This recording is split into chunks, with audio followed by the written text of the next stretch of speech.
Brought to you by Narrative Niche. Created and produced by Twisted Wicked Animations. Written by Jason Douglas Kurtz.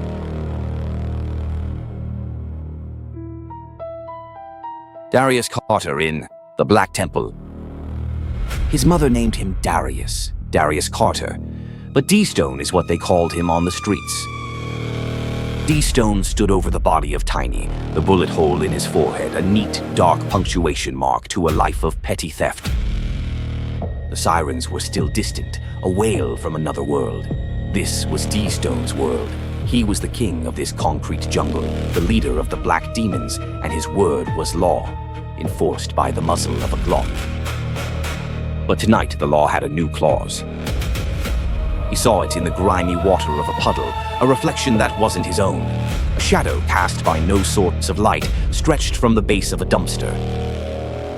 D-Stone spun, his piece raised. The alley was empty.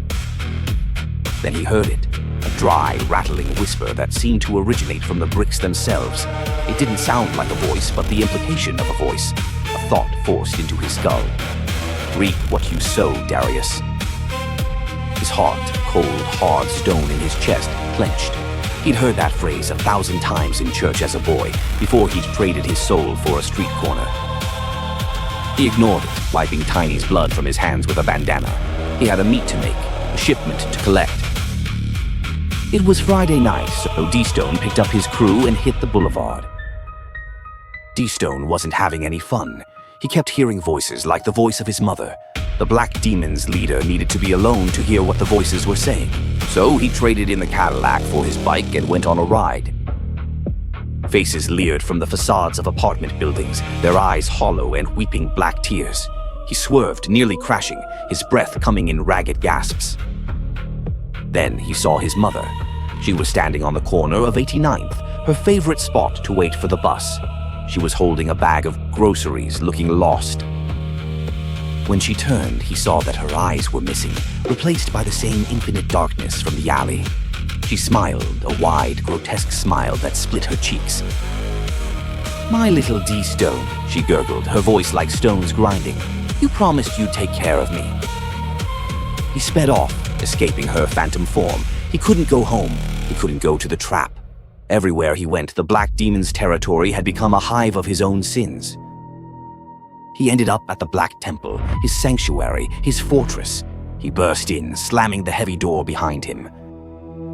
For a moment, there was silence, just the flickering of a single candle on the crate he used as a table. Then the flame went out. "This is my temple," he roared, his voice cracking. "My kingdom. I own this." A whisper, colder than the grave, slithered from the corner. It wasn't a voice of judgment, but of horrible, final truth. "You are the darkness, Darius, and the darkness is us." He looked down. His own hands were dissolving, a black, viscous substance dripping from his fingertips, pooling on the floor. He was becoming one with the shadow, the very essence of the violence he had worshipped. He was no longer the king. He was the kingdom's first citizen in hell. His final scream was swallowed by the absolute black, as the darkness he had sown finally came home to claim its own. The end. Collect the trading cards. Just go to narrativeniche.com. And don't forget to like, share, and subscribe. Thank you.